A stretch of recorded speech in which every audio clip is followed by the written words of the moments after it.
Special Friday edition of the show today as we have former Bear Ted Albrecht, our buddy, our pal, in studio with us today. CHGO Bears starts right now.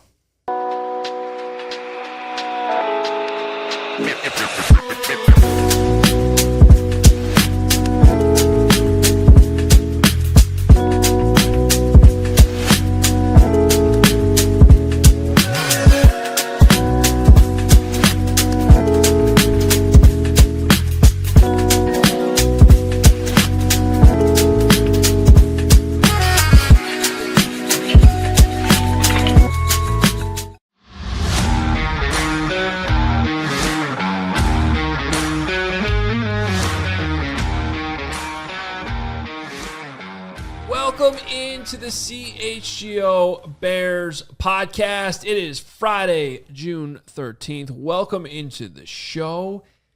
They banished us to Studio B today. I don't even know the last time we did a show in here, but we're here. I like it in here. It's unique. It's comfortable. It feels like home, and it's a thrill to have the left tackle from your Chicago Bears. 1977, Hoge.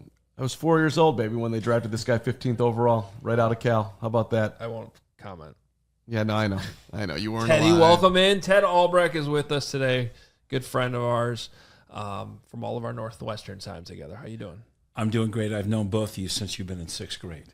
And this is a cozy little fit right here, and I'm glad I'm playing center today, right between two of the best guards ever, right here. Oh, wow. Yeah. I mean, this is big pressure. Ted's been doing Northwestern alongside Dave Ennett since what year?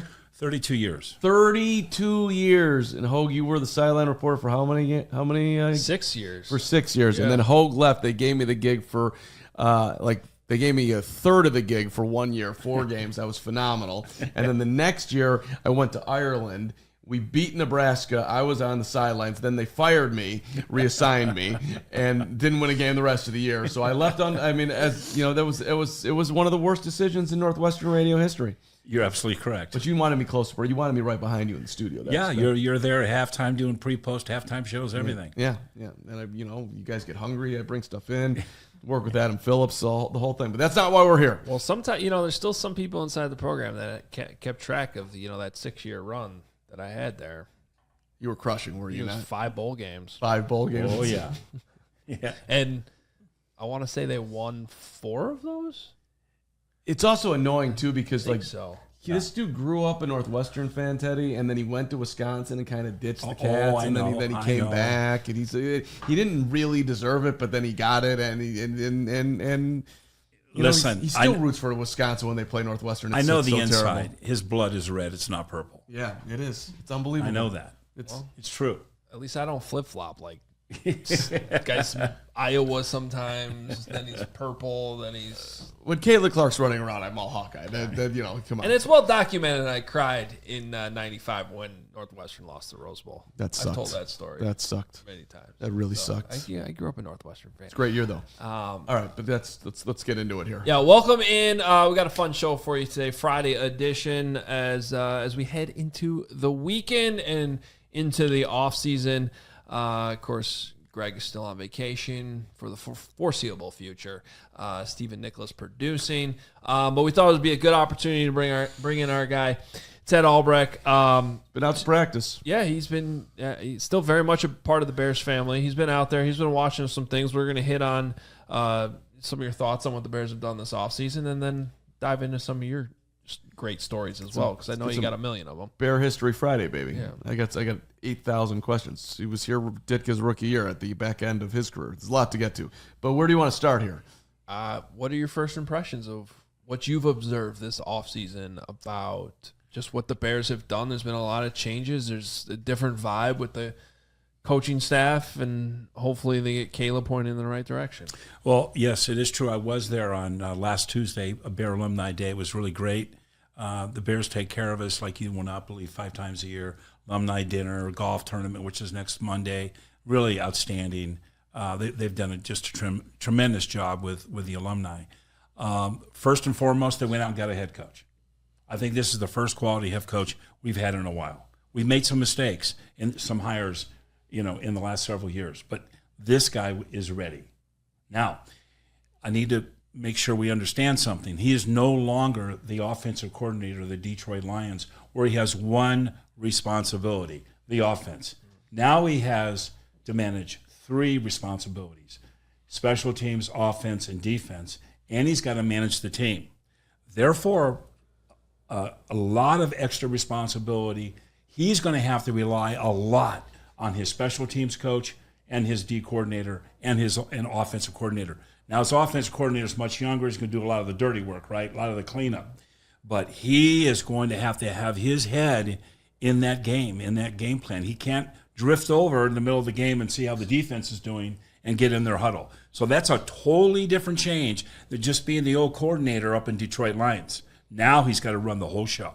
So along those lines, when will you know, Ted, that he's, in your mind as a former player watching the whole thing unfold, that Ben has got it going as far as comfortable understanding his role and settling into being a head coach in the NFL? Wonderful question. Thank you. Halfway through the season.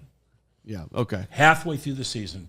Got to give him a little starting, jolt. You got to give him a little, run up to the edge of the high dive, and then let him sail in midair and see how he lands on the water. But I think 9 games into it, that's about halfway. I think we can judge him then. Well, he's talked about that it's not going to be, they're not going to be a finished product week 1.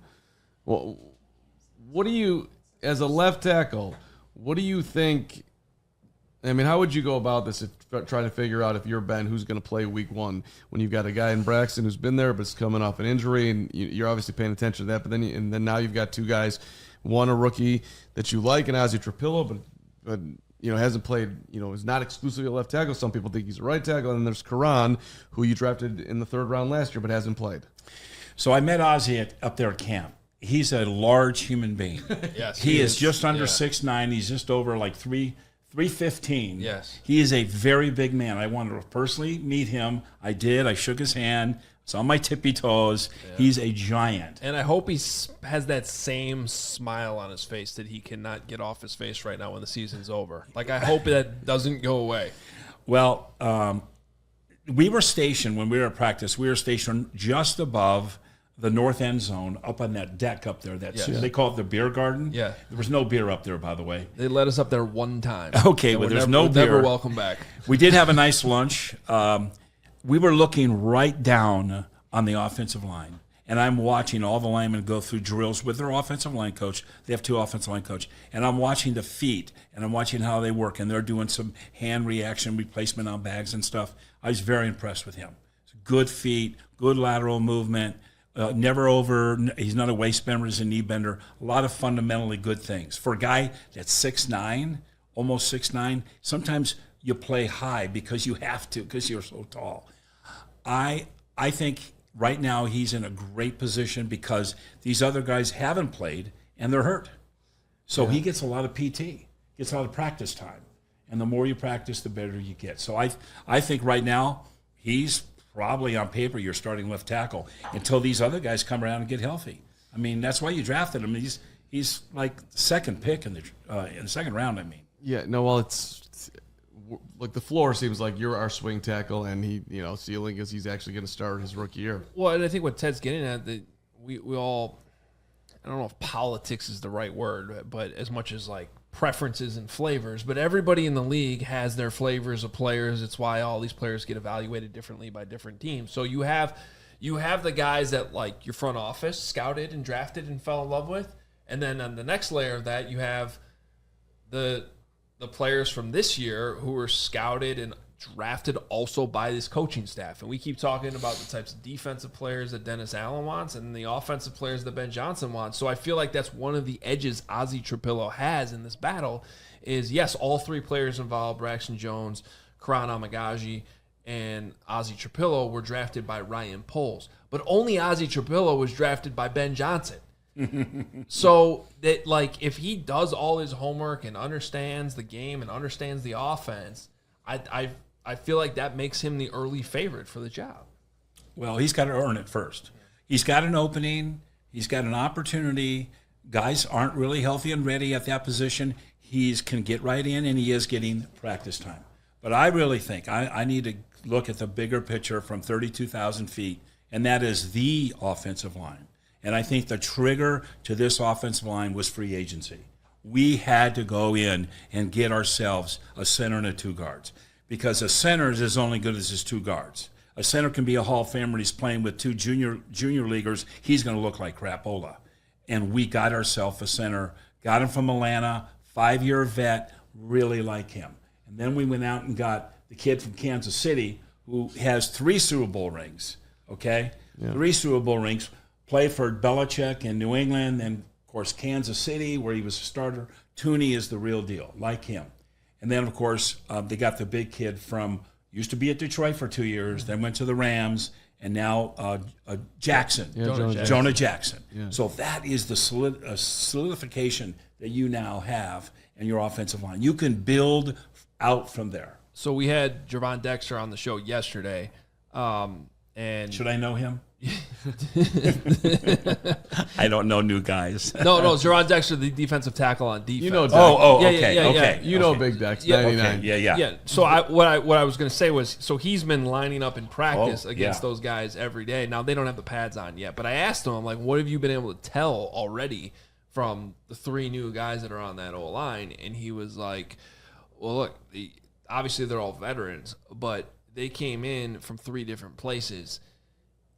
It seems like they've all been playing together for a really long time already. Like he could already, the way they're communicating up front, and he's been Dexter's probably been mostly in a 1 technique, some 3 technique, but he's been kicking inside more than his first couple of years. So he's been going up against Drew Dahlman a lot and those guards inside, and he's already sensing that, even though the pads haven't been on yet. I've seen Dahlman when I was at practice. He is a short center, which there's nothing wrong with that. He is 6'3". He's just over 305. He is built like a brick house. He is solid. There's not an ounce of fat on that guy. And then Tooney, I mean, he just moves like a cat. And he's a little bigger. He's about 6'4", 6'5". And everybody's around.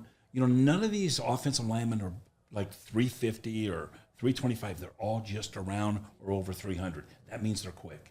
But I saw their movement. I like those 3 guys. You can build an offense, a running game around those 3 guys. And you got the right tackle. I saw him make a one-handed catch going down the field. Did you see that? Oh, yeah. Yeah, that was reach back, one-handed. I got a nice video of it. Yeah. I saw that. And so then I think now we just piece in the left tackle. Are you, what's been in your impression of Darnell Wright 2 years into the league? I think Darnell Wright he had a nice rookie year. He was stable. He was okay last year. I give him, a B minus. Now I need him to be an A player. Yeah, I needed to see him an A player. He's a big boy. You played, Ted, as a rookie, came right in. I know 15th overall pick. I guess that was expected back then. It's probably expected now, and things have changed a little bit since 1977. But just to the Trapillo point, how hard, from your experience or whatever, do you think it is? Hey, dude, you were at Boston College. You were nice, but go out there and block the best in the world at doing it, trying to get to the quarterback. It seems like a pretty step up in class. Okay, so at Cal, I flip-flop. So the guard, the tight end, and the right tackle, when we wanted to go strong left, the 3 of us went to the left. So I played both left and right.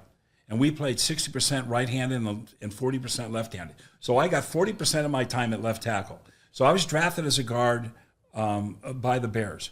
We had 6 preseason game. We had the Hall of Fame game. We were in camp for 10 weeks, and we hadn't even played a regular season game yet. That's crazy. And the whole time I was playing left guard. The whole time I was playing left guard. Well, Lionel Anton, the reason they drafted me in the first place, he had a bad knee, and he was done. They said, Ted, second game of the season, second game of the regular season, you're left tackle now. Oh, wow. So I knew the position. I played there 40% of the time in college. I played tackle. There was no such thing as a left-handed stance, so I didn't have to deal with that. But now I was thrown in there, and I was totally comfortable playing there at left tackle. Now, there was a lot of sleepless nights when I had to play 6 All-Pros in a row, but other than that, I was fine. Yeah, I mean, we can go into this further down the line here, but my scouting report tells me that when you got ready for Leroy Selman, you did not sleep at all, and that you asked for extra reps all week long. I did. Al Baker. I mean, Al Baker, Leroy Selman. One thing about him, he was a little bit easier to pass protect against because I saw his move. I played him so much. I saw his single move, which was devastating, but I got that move. But when he was dangerous was on first and second down when he was playing 2.5 yards off the ball. Now I'm chasing him. We're running sweep right, we're running sweep left. If we run sweep left, I overreach, he comes behind me. If I underreach, then he fights through my hat and makes the tackle for a 2-yard loss. So Leroy Sumlin was vicious against the run. That's where he made his money. He just scared everybody on the pass rush because they didn't play him enough. I played him 10 times. I knew how to play him. But Al Baker, now there's a guy who was from Detroit. So he had no responsibilities for screens and draws. And all they told him, they said, get to the quarterback. Just get to the quarterback. So, you know, Carman made this ridiculous argument yesterday that tennis players are the most he's a big tennis guy, most athletic players in the. And I try to tell him about left tackles. I said, "You seen these left tackles these days?" Ted, you're a tennis guy. Back me up. 5.5 hours on the court by yourself playing some lunatic. You're running around here. You got to hit 30 balls to win 1 point, 15 love. Now we do it again. That ain't. I'm sorry. That's. What do you think happens every snap on a football field? By the way, hockey's pretty good too. Yeah, I know. Okay.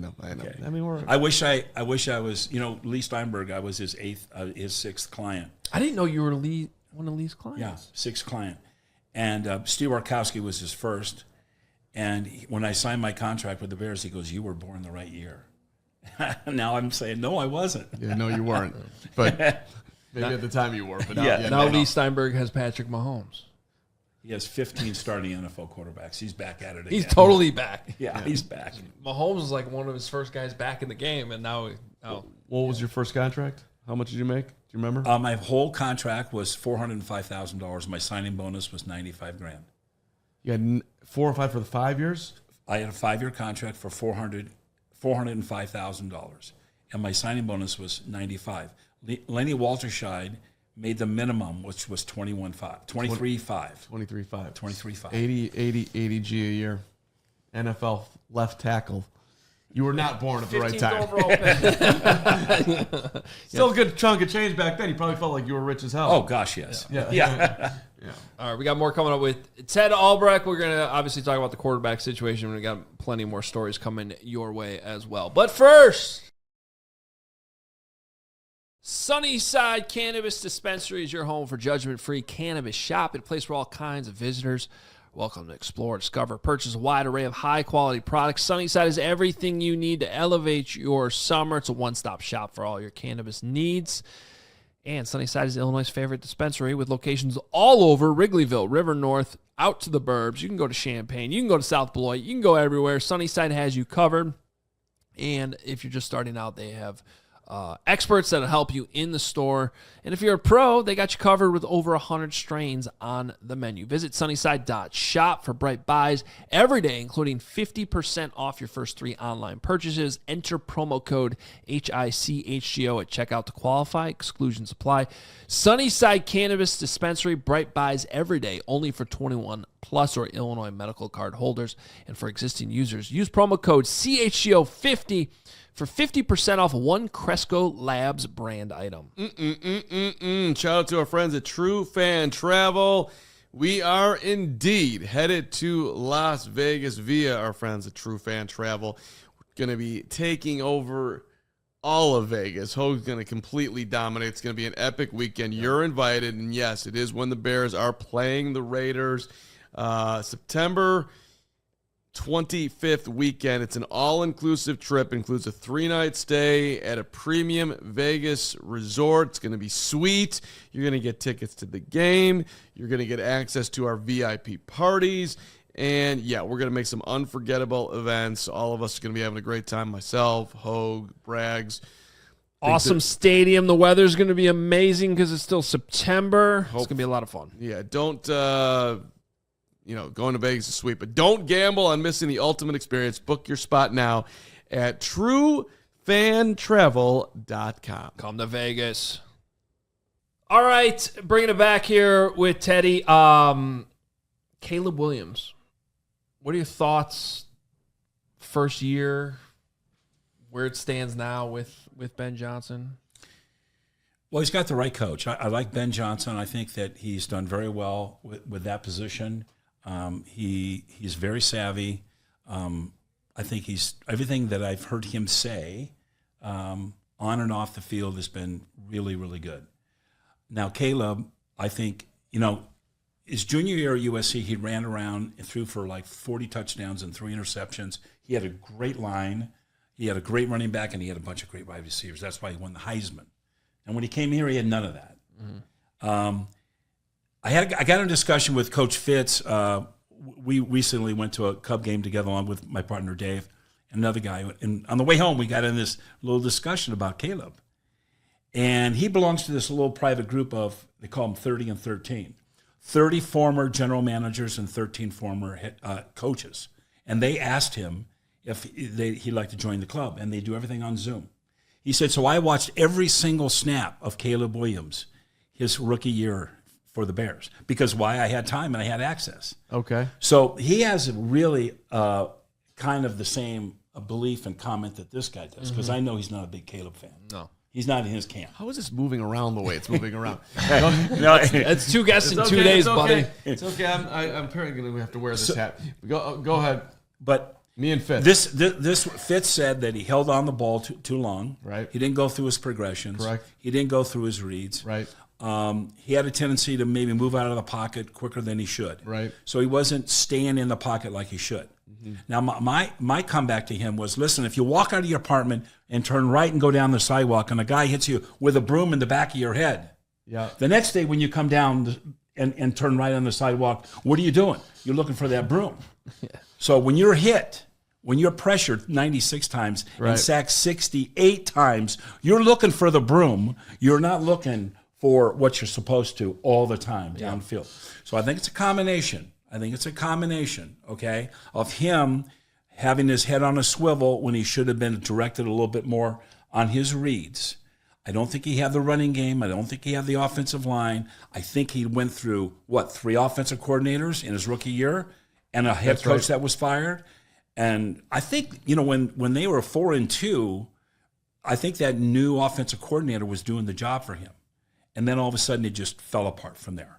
The line fell apart, coaching fell apart, the staff fell apart, and so I do not put all the blame on him.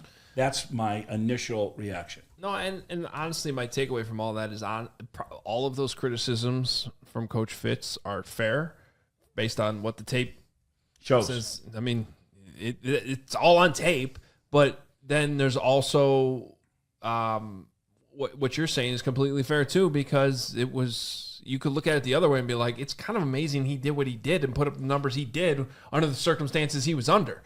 So that just leaves us back here to where we are now in mid-June, being like, well, we think all of this is better now. Will the results show that? None of us really know that at this point. But I think the one thing we can all agree on is, look, you're going to be pressured in this league.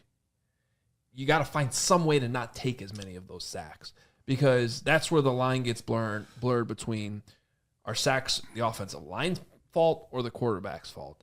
We talked to I think it was Ross Tucker maybe at the Super Bowl this year, Ted. I want to hear your thoughts on this as an offensive lineman. And his thinking was pressure is on the offensive line, but sacks are on the quarterback. Because ultimately at the end of the day, now that's not universal. It's not like a quarterback can avoid every single sack, obviously. Some you're going to take. But the idea is experienced quarterbacks, you get to the highest level, you find ways, whether it's pre-snap or post-snap, to get the ball out, identify where the pressure's coming from and where your weaknesses are, and get the ball out somehow. Do you think that's a fair way to look at it? I think it is. I think, too, he's got to get under center a little bit more. Mike White was our head coach out there, and Roger Theater, and I won't get into all these names, but these guys they were throwing the ball before anybody was throwing the ball, the West Coast offense. And there were some, very rarely there were some guys out of the gun. But, when you take the ball from under center, you're already reading the defense during that whole cadence and during that entire transition exchange to the quarterback. And you're now got the ball in your hand and you're stepping back and you're reading. Versus if you're in the gun, you've got to focus on, you got to get the ball first. That's a lot of time wasted. And I think he's got to get under center. Listen, He's got a better running back. I like the kid from Rutgers who we got in the 7th round. They were loaded running backs this year in the draft. That's a very, very high-quality pick. That's a steal. I think our receivers are going to be better. The kid from Michigan, the tight end, are you kidding me? He's going to run seam routes over the middle. What safety is going to match up with him? What nickelback's going to stay with him? And certainly not a linebacker. I just like the overall addition to our offense, and it's only going to help him at his position. It's only going to help him, in my eyes. So you think that Caleb is going to go down as the greatest quarterback in Chicago Bears history by a mile? Is that a fair? Hall of Famer. No. Hey, speak it into existence. We would all sign up for that in a nanosecond. I think he's got a good chance this year to have a really good year. A really good year. He's got a good chance. He's got a lot of the pieces together. Listen, when you know that you're not pressured from the inside and you're going, holy, this guy's in my face already. You know, the cardinal sin for an offensive lineman is get beat in a hurry. If you get beat in a hurry, the quarterback's got no chance. He's barely taken his 5-step drop, and he sees a leakage right away in his face. So if you're going to get beat as an offensive lineman, the rule is you get beat late because the quarterback has a chance. So there was a lot of occasions where guys were getting beat early. I mean, like Ole, okay? Ole block.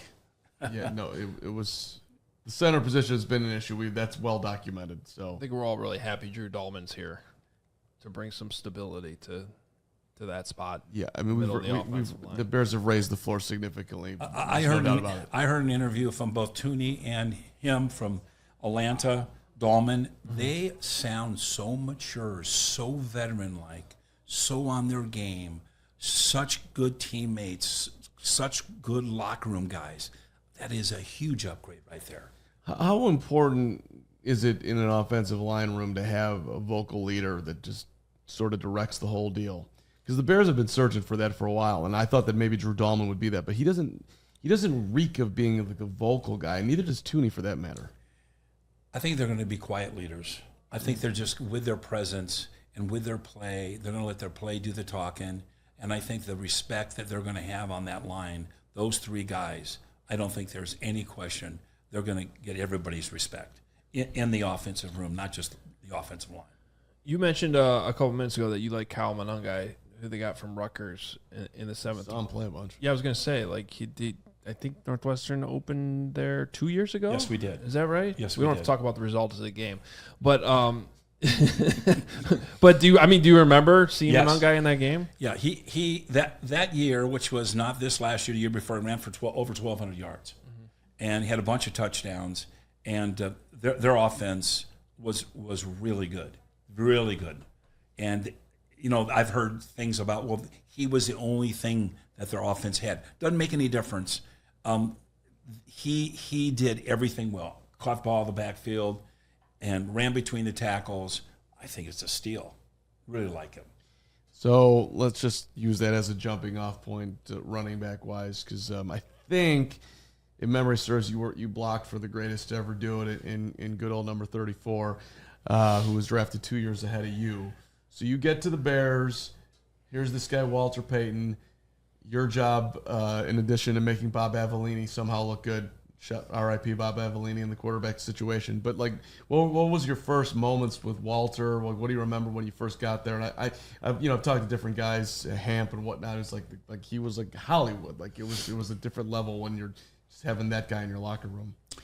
Well, first of all, there was no combine in 1977, so I flew to 5 teams, and one of them was Green Bay Packers, and one of them was not the Chicago Bears. I remember sitting in O'Hare getting to catch a flight to Green Bay, and I'm thinking, wow, wouldn't it be something if, like, the Bears drafted me with Walter Payton? That'd be really cool. Of course, I never talked to any scout. I played in 4 bowl games, North, South, East, West Shrine games, the Hula Bowl, and the Japan Bowl. Never saw a scout from Chicago ever talk to me.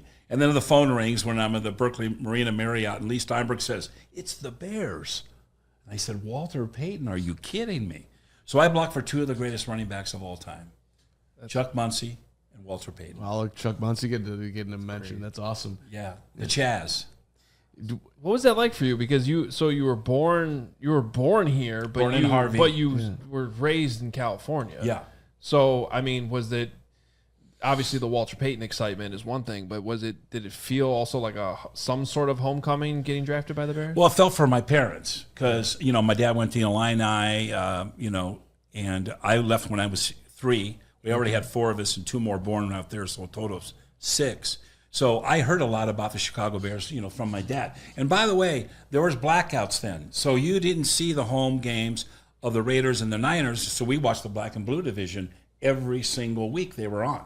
Wow. Every single week. So I was a huge Packer fan back in the day. And that's why I wear the number I wear. Oh. Jerry Kramer. Yeah. Wow. I didn't know that. Okay. Want to hear the Jerry Kramer story? Sure. So I go to Green Bay, and who's the head coach is Bart Starr. Said, Coach, we'll see you in an hour. So I got in the night before, got a workout in. He said, he'll see you in an hour. So had a little workout. I walked in his office, he's sitting behind the desk. We met for 30 minutes. We talked football for the last 5 minutes. And I told him at the very, very end, as I got up and shook his hand, I go, my all-time favorite player was Jerry Kramer. If you happened to draft me, do you think I can get number 64? And he said, there's no way. You're not getting that. First game we played at Lambeau Field, Bears versus Packers. It was Lambeau, first time there, unbelievable experience. Favorite place to play, Lambeau Field. And, back then everybody shakes hands and you have a prayer and exchange jerseys. Back then, no, you went to your locker rooms. But what I did is I waited because he was talking to someone just momentarily. And then when he turned around, I said, Coach. And he turned around and he said, oh, I see you got the number. Oh. So he remembered. That's awesome. 2-time Super Bowl champion, Jerry Kramer. Super Bowl 1, Super Bowl 2, baby. Come on. Hall of Famer. Hall of Famer. Hall of Famer. Yeah. 5 Super Bowl, 5-time NFL champion. It's not a bad job. Not a bad role model to pick. All right, we got more coming up with Ted. That's a great story. We have to pull a couple more out of you before we get out of here. One more time out here with Ted Albrecht on the show, and then we'll return. But first, the time has come to get new golf clubs. You know you've been tempted, and I'm going to tell you the exact clubs you want and how to get them, because this only means one thing. Head over to your local PXG store for a fitting. They just make the best golf clubs, period. That's what I use. I went into the Northbrook location late last golf season. I got fitted. I didn't do anything that Carm's doing right now on the screen. They do it way more professional than that. They use all the metrics, the video, the sims. They got everything fitted the way you need it for your golf swing. That's right, because PXG fitters are highly trained, incredibly experienced, and have a deep understanding of how to optimize your clubs to get the most out of your swing.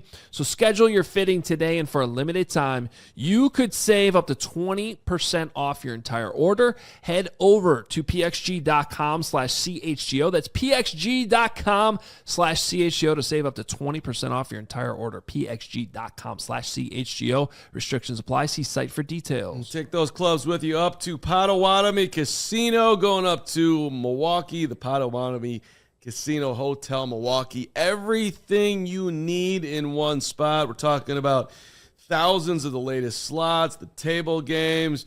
If you're ready to refuel, ton of amazing restaurants, bars to choose from. You're feeling fancy, they got the quick bite for you. You want the big time steak, they got that too. Everything is right there. You don't have to leave the property. Stay in style at their luxury resort, just steps away from what many are calling the Midwest's best sports book. And if you're going to a ball game up there, start your day right at Potawatomi, hit the sports book, then go on out, see the Brewers play. Maybe they're playing the Cubs, maybe they're playing the Sox. It's all right there, super convenient.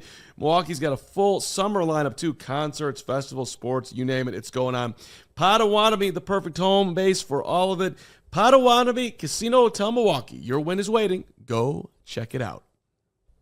All right. One more segment with Bears great, Bears offensive lineman, Northwestern color commentator, Illinois born, the whole thing here. I just want to go down memory lane here. First of all, you got to have, I know there's got to be some Walter stories in the locker room and or on the field that put a smile on your face thinking about 34. Two of them. We used to always lift weights starting about 7:30 in the morning, offensive and defensive line. You'd get some scattered linebackers in there, but we were pretty steady. Love to work out, love to be in there with Hardenstein and Ozzie and all those guys. 2 occasions. One occasion, we're warming up. We got 315, 350 on the bar. We're doing bench. And in comes Walter. Slips underneath. Puts it on the rack and walks out. Doesn't say a word. Another occasion. Maybe a month later. Here comes Walter. Goes to the weight room, goes to the end of the weight room, does a handstand up on the wall. So he's looking through his arms, and he's looking at us. And we're watching this. And his feet are up against the wall. And he continues to do 10 handstand push-ups. Oh, my God. 10. And I want you to tell you try. Yeah. I couldn't even get my feet up to the wall to begin with. So when he left, I go, come on, help me get my feet up. I couldn't do 2. Yeah. That's unbelievable. See, that's why, stories like that is why then I look at our friend Jared Payton, and I'm like, you don't even need to work out, do you? Because that guy's out of his mind, too. Every time he gives me a hug, he, breaks 8 bones in my back. But that's just, those... to be a Payton. All men were not created equal. Let's go down the list here. Did you know towards the end of your career how good of a defense that they were about to be? Hampton was there, Singletary was there, my guy Al Harris was there, Todd Bell was there. Did you have any inkling? Buddy was already in the room, so there's a lot to touch on here. What were you seeing as the guy that had to practice against him every day? No question, the talent was coming. Jim Finks did a terrific job filling that defensive squad. Dan Hampton was pretty much unblockable. In practice, when he first came in, he was very, very confident. Very confident. Very cocky. In fact, he and I didn't get along for probably about 10, 15 years, and now we're fine. Okay. We're fine. We're fine. Saw him at the funeral of Mrs. McCaskey. We're great. He's settled down. He's a good guy. He's a good guy. I like him. But he was unblockable. Mike Singletary, the first time I tried to block Mike Singletary, they had me in at guard for some reason. So it was a short pull, block the first guy you see from the inside out. Here comes the middle linebacker. And he blew me up. He blew me up. He was only about this tall. Man, he was something else. He played low leverage. That defense, I knew right away. And Buddy Ryan, they loved Buddy. Right. They loved Buddy. Buddy was brilliant. Had a nickname for everybody. He didn't call anybody by their name, called them by their number or by their nickname. So Singletary's 50. That's one of the famous documentaries on the 85. So if you were a big guy, he called you Bigham, like big man, Bigham. Yeah. So you weren't necessarily, and for those that don't know, your career got cut short because of injury. So you weren't necessarily surprised as you're watching in the 80s what ended up unfolding. Oh, yeah.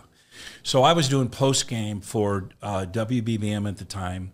Right after I retired, Doug Plank had the job. He moved out to Phoenix, and they said, Ted, do you want the job? So in 1984, I was doing the post-game. Wow. And I was doing pregame. So the home games, I would be at Soldier Field. And the away games, I wouldn't go. I'd have it in the studio. But when they played the NFC Championship game in San Francisco, I went. I got family out there. I said, no, I'll go. So I saw that game firsthand, 20-0. They got shut out. And you know what happened on the airplane coming home? They were really upset, if I can use that term. Yeah. There's a worse one. They were really upset. And they made sure that they were going to take care of business in 85, and they did. But I think it all started with Buddy Ryan, and then Jim Finks got the puzzle pieces together, and Buddy made it work. Did you what type of interactions did you have with McMahon? Excuse me. Thank you very much. Well, I played a lot of golf with Jim McMahon early in his career, and I think we played Sunset Golf Course in Highland Park, and he had 9 beers in probably 12, 13 holes, and when he threw his 56-degree wedge at the green because he dumped it in the bunker. Luckily, it hit the top of the bunker and it landed at my feet, or it would have been in my jaw. So I got a little upset, but overall, Jim was such a competitor. He was a winner, very, very savvy, very smart guy. He doesn't come off that way. Extremely smart guy. And, he just had that instinct of how things were going to work out. I mean, he didn't do a lot of studying, but he had instincts. He knew what was coming on. When's the last time you threw a golf club? Oh, I think my dad just about broke my arm when I was 10 years old. Said we don't throw clubs. I love it. Yeah. So I learned early. That's a good ass dad right there. You guys don't actually know this, but at the golf outing we had, I'm now down to 7-iron. It got snapped over my knee. What? Oh my! Yeah. You need to chill out. On the last hole, I just couldn't. It was one of those things.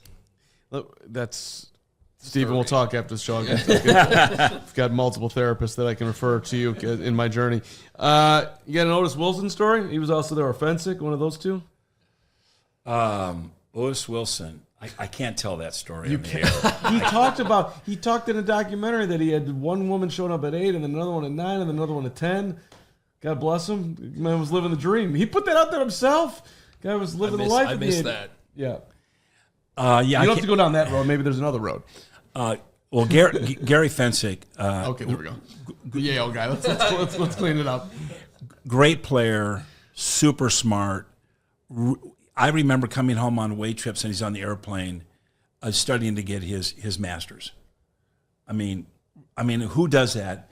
You got 4-hour trip coming back to play San Diego Chargers. We lose 46 to 10, and he's studying for his master's. So I really respected him a lot.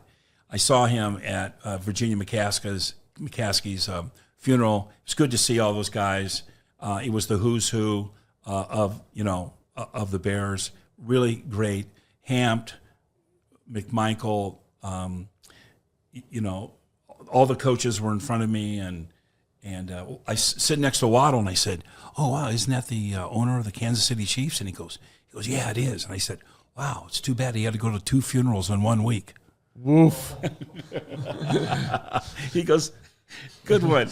It was a stunning Super Bowl. Yeah, that was a stunner. I tell you, I saw Leslie Frazier too, and afterwards I went up to him and I said, "We're so proud of you. That guy has done so much in his career as a coach." And he gave me a big hug. But there's another guy who has succeeded beyond, Yeah. It's kind of amazing all the names you look back on. Class act, man. That somehow touched the Bears in the 80s. I mean, Jeff Fisher's another one. Yeah. I mean, it's crazy. I can't tell you any Jeff Fisher stories either. Well, I think that Fisher, if memory serves, McMahon, when he got here, they lived in Ravinia, which is small north suburb attached to Highland Park, and they had these, in the Ravinia district, they were just kind of these smaller houses, and across the street was Burton Park, and you would see McMahon, Jeff Fisher, and I think Ken Marjoram were all living together, and like normal people in this, North Shore community. It was fairly bizarre, but amazing for a kid that you'd get to see these guys. Jeff Fisher said to me one time, he goes, "What's the difference between a UCLA football player and a Trojan?" I said, "I don't know." He goes, "A USC football player, a Bruin, he's got jewelry on, he's got a purse that he carries, he's got these Gucci shoes, his hair's all greased up and stuff, he's got a really nice shirt on, looks really cool." I said, "In SC," he says, "we wear T-shirts and tennis shoes, and we kick the crap out of you if you look at us the wrong way." That definitely applied back then. I think the money's flowing into USC pretty nicely these days. Yeah. They're not struggling. But Jeff Fisher he's a great player, good guy. Couple Northwestern things on the way out. I see you got the team issued kicks. We can't get those on camera right now. Though I do miss the goodie bag that came every year. We need you to rank, your all-time Northwestern sideline reporters before you get out of here. Adam Hoge. That was how we used to call him. Adam Hoge. It's just like one word. Adam Hoge. It's 8 letters, one word. Yeah. Maybe 6 letters, actually. Well, and you guys would always take a great pregame picture, going to the big house and whatnot. And speaking of... And Friday night dinners, too. Friday night dinners, maybe a scotch or whiskey or bourbon after that, too. We got to go out to your, to your world-ish when we went to Stanford, and I believe that was when they celebrated Dave's 30th year on the broadcast. That's correct. And there was like a cool little presentation with the banner they gave him. And now you're at 32 years. Yeah, so at 25, they gave me a watch, and they gave me a cigar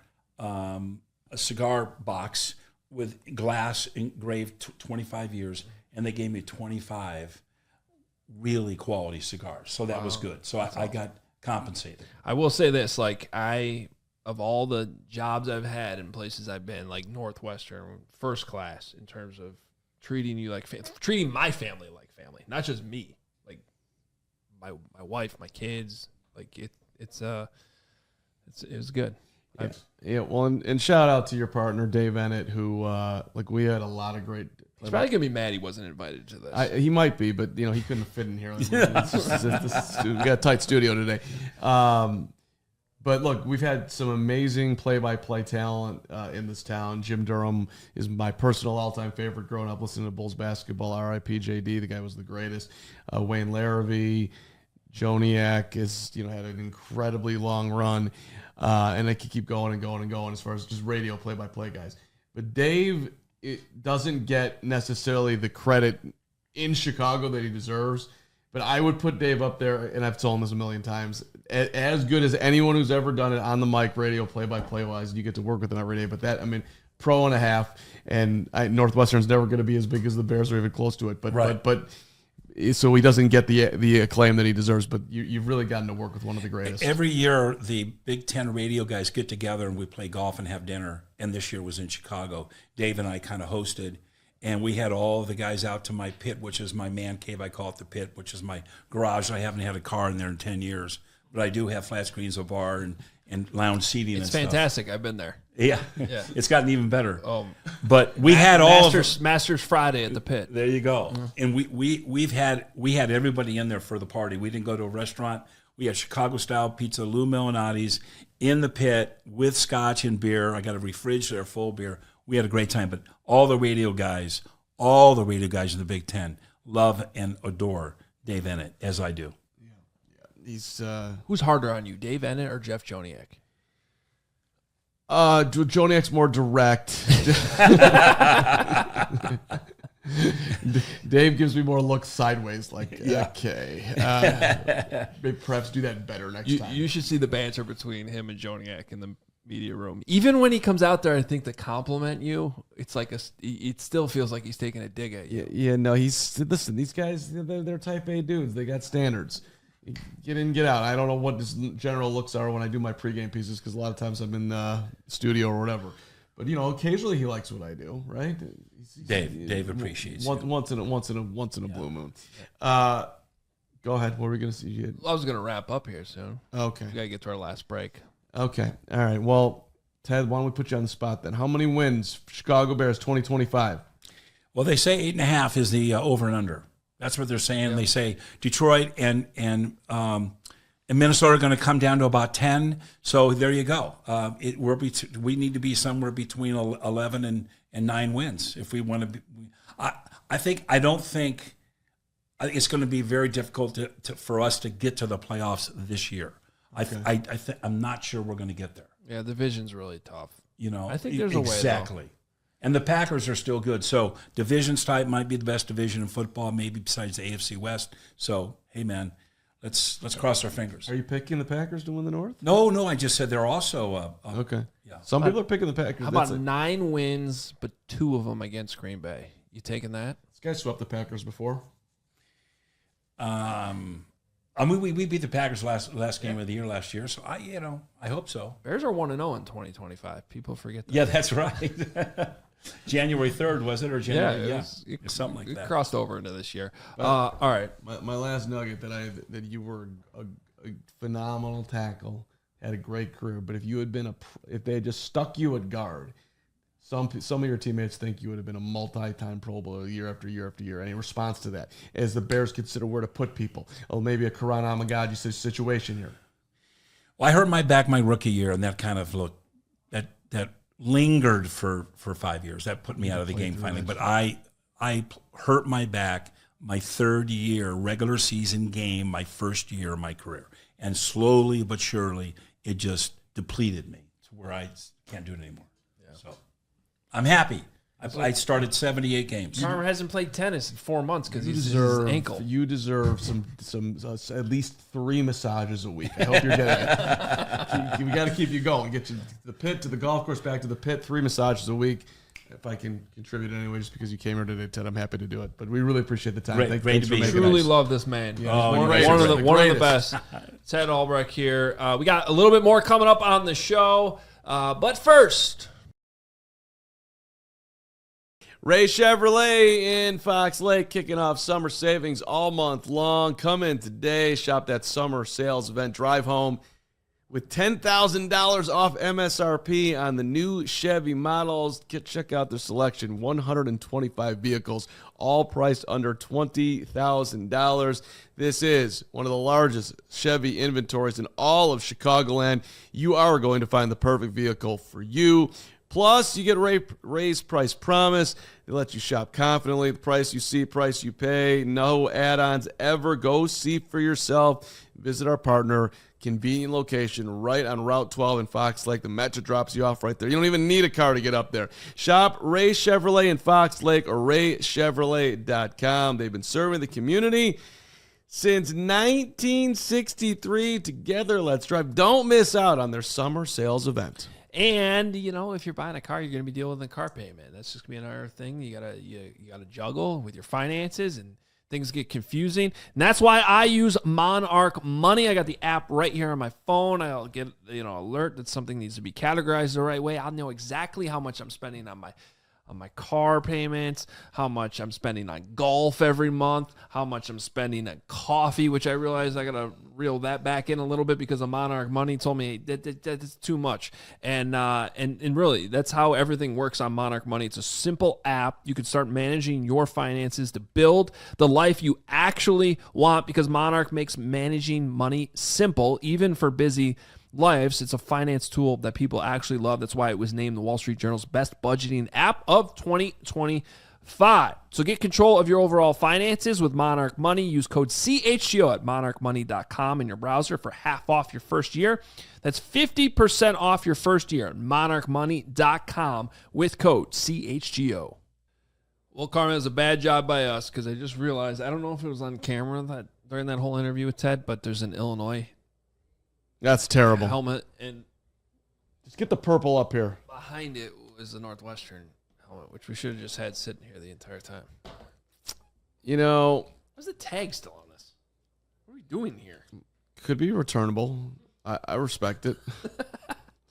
Listen, the purple has brought a lot of good to this town, damn it. People, shout out to Crystal. Damn it, she's going to come into a Northwestern game for the first time ever this year. That's the plan, at least. And, Ted's represented the Bears. He's represented Northwestern. You're a Wildcat deep through and through, Hoge. I don't care what you say. I don't say otherwise. Yeah. You say otherwise. It's true. I cried when Keyshawn Johnson and USC won the Rose Bowl over Northwestern. That was a sad day for 9-year-old Adam Hoge. It's also true that I have season tickets to Northwestern basketball that I offer up all the time. Hoge never asks for them. Then when Wisconsin comes in, hey, can I get 4 for Wisconsin? You got it, buddy. That's right. I think I've come through the last 2 years for you. It's been a decent job by me. You did. Is that right? The best part is the basketball tickets you got me last year were behind Wisconsin's bench. Yeah, right. I put you right there for you. And I texted him to my buddy at Wisconsin. He was like, "Those are better than I could have gotten you." Yeah. Shout out Marlene Wells. WGN.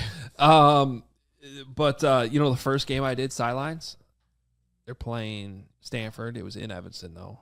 Running back for Stanford was Steven. Stanford. Christian McCaffrey. Back healthy. Could be a big year for Christian McCaffrey. Christian McCaffrey, though, that Cat defense shut him down. Shut his ass down. And Northwestern won that game. And then everybody on Stanford blamed it on the fact that they were playing that game at 9 a.m. Pacific time. Too bad. Because it was an 11 a.m. game. Just your clock. Cardinal. Losers. Maybe you're onto something about tennis players. Yeah, that's right. Can't play football at 9 a.m.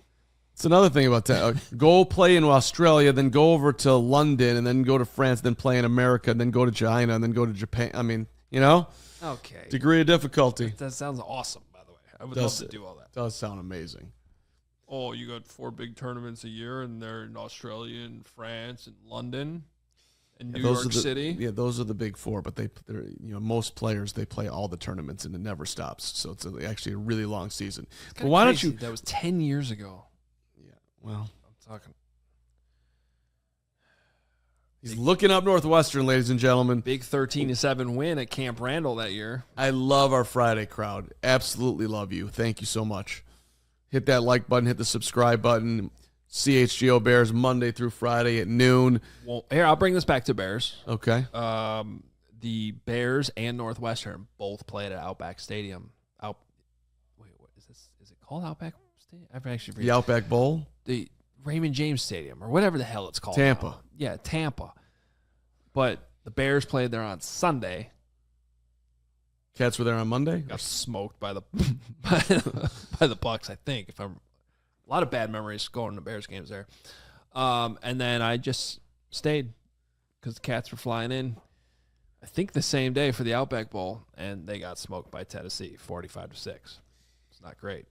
But it was a good week in Tampa for Adam Hoge, which is that is the point. That was the point. I hope you went over to Saddlebrook. It was a car moment. It's my favorite resort. It's the old Saddlebrook Tennis Resort in Tampa. There's a great restaurant called Oyster Catchers that Jeff Dickerson loved inside the Hyatt Regency there. Shout out where we JD. stayed that week.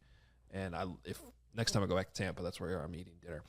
That's not why you're here, though. We are wrapping up the show. It was fun talking to Ted Albrecht. I hope Bears fans, like, we have a whole mixture. It can be on the table. Okay. We have a whole mixture of we probably have listeners and viewers that were like that remember Ted Albrecht, like playing, love that interview, and then I hope we have like a bunch of younger ones too that just like love the fact, like just hearing stories like that from players that played.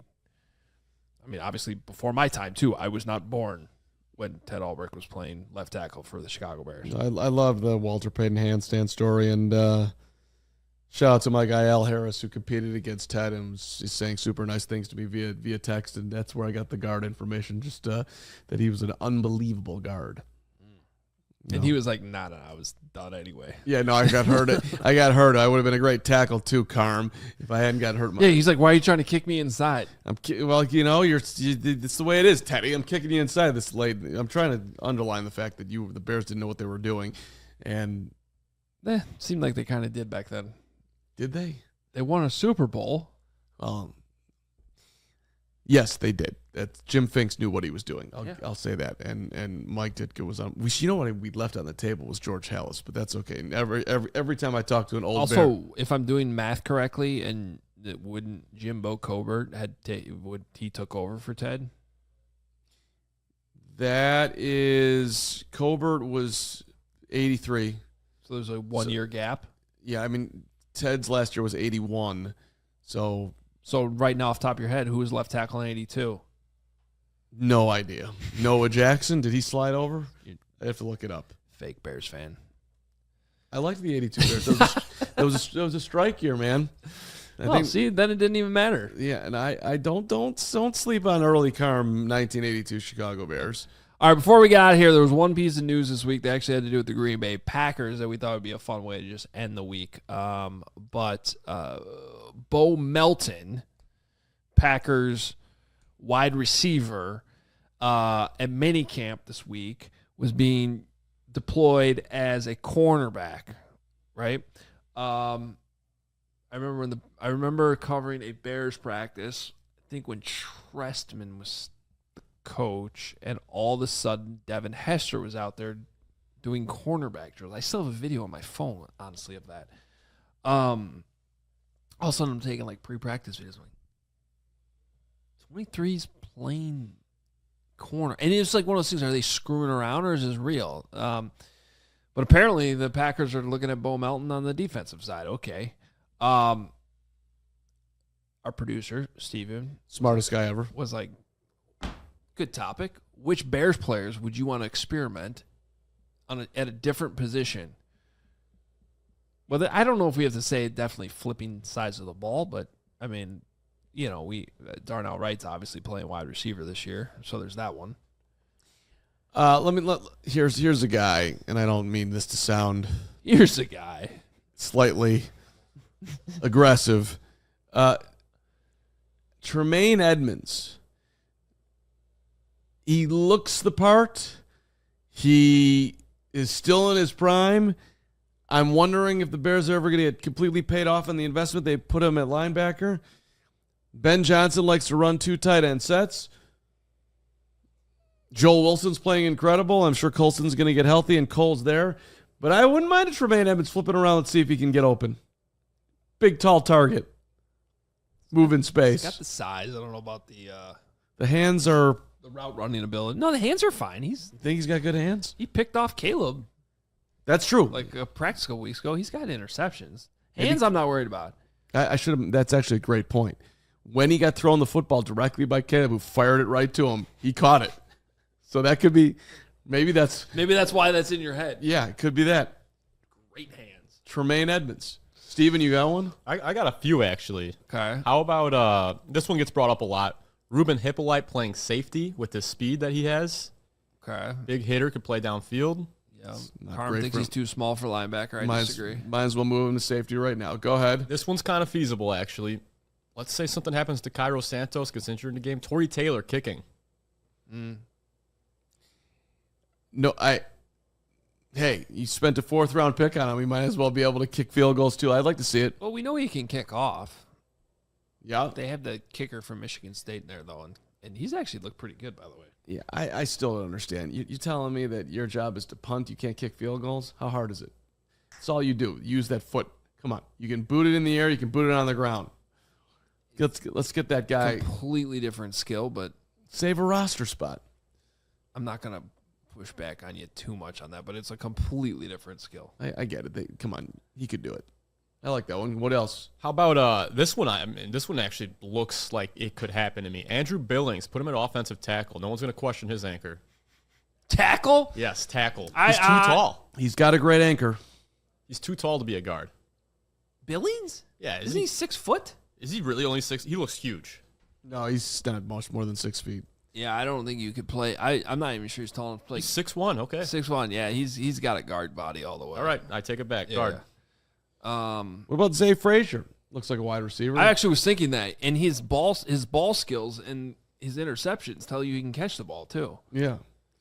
Let's talk about other guys who. Let's just find some use for them. Ryan Bates is still on the roster. What could he do defensively? Could be the Bradley Sowell of this team. Yeah, I mean, remember they just played him at tight end as like the extra. By the way, wouldn't shock me if Ben Johnson actually uses 6 offensive linemen in some sets. They would do that in Detroit. We haven't really seen much of that. We saw the Bears go jumbo in London on I believe it was a 4th and short. That's right. Amagaji was the extra. Amagaji came in. I think that was like the first time he played, right? I think it might have been. And then they took a bye week, and he came back, and he was the starter. I bet you That's the way we drew it up. I'll throw one more guy in there. I'll bet you Travis Homer could do halfway okay as either a safety and or corner. That guy's a ridiculous athlete. Yeah. Built like a brick shithouse. Excuse me, Friday. Happy Friday. Still not legal. Friday doesn't make it legal. Correct. My fault. He's built very well. I'm really impressed with his physique. That's another thing, though, that like we were talking about in yesterday's show with how good of athletes these are. Like, I played basketball against Charles Leno. Martellus Bennett. Yeah. Sherrick McManus. Great athlete. You realize how ridiculously shifty these guys are when you put them in like a different environment where they're not just in pads running into each other, and like, oh, pretty much every single one of these guys can run insanely fast and jump out of the building. No matter how big they are. That's all true. But like, I don't work out at Lifetime like you do because I'm a Midtown guy. Midtown, thank you very much. But back in the day, I played hoops against a lot of the Bears. Otis Wilson was ridiculous talent. Couldn't hoop at all. Sucked. I'm not talking about basketball skills. And also, the athlete today is way different. Don't start comparing today's NFL players. I'm going to start naming Bears basketball. We should have had that conversation while Ted was still sitting here. He would have totally agreed with me on that one. Mo Douglas was on the Bears back in the day. He was a great defender and special teams guy. Couldn't shoot a lick. I'm not talking about basketball. Although I'll take everybody in this room in basketball. No, you won't. Yeah. If we played one-on-one, full court, I take it down, Hoge on defense, Steven pops in on that end of the court. If I score, I keep going. If you stop me, then you get the ball and you take it down. If you score, you keep going. Otherwise, Steven takes it down. If we did that full court game, me, you, Steven, 1st to 10, I'm winning that match. Let's go. Let's go. With what ankle? The bad one that I'm running around on. That sounds like a pretty big endurance battle, by the way. Great, for, but that's for a one-on-one basketball game. But that's a good game. That'd be fun. I don't think I've ever done that. Great. I'm glad that you understood it, and you're right. There is some level of endurance. You're not being pressed when you bring the ball down the court. You just dribble it down, and then you got to make moves. The head of steam would help me a lot, actually. I think you want to shorten that court. I'm just giving you some advice. I have been backed down by Hoge before with a full head of steam, and then you're it's something to handle. That's true. All right, been a fun week here on the CHGO Bears podcast. We got some special things brewing. By the way, Monday, you won't be there. Carm's going on assignment, and I'm going to hold the fort down. You guys might remember Pete Bursich, the Vikings radio analyst, big Chicago guy, played at Providence Catholic and has a million thoughts on the Bears. He legitimately I think he actually secretly wants to be the Bears analyst. We'll bring that out of him on Monday. He's going to come back in, and we're going to talk mostly Bears, talk NFC North. He'll be here on Monday. And then we got a surprise apparently on Tuesday I don't even know about. And then Wednesday we're doing some crazy stuff here at CHGO. We'll fill you in on Monday. So next week's going to be a fun week. I think we're calling it Spirit Week. Spirit Week. So don't go anywhere. Spirit Week's launching Monday across all of our shows here at CHGO, but it'll start right here on the CHGO Bears podcast. Hope everybody has a great weekend. Become a diehard. Get all our diehard content, allchgo.com/diehard, and we will talk to you Monday at noon. We all silly like the mayor.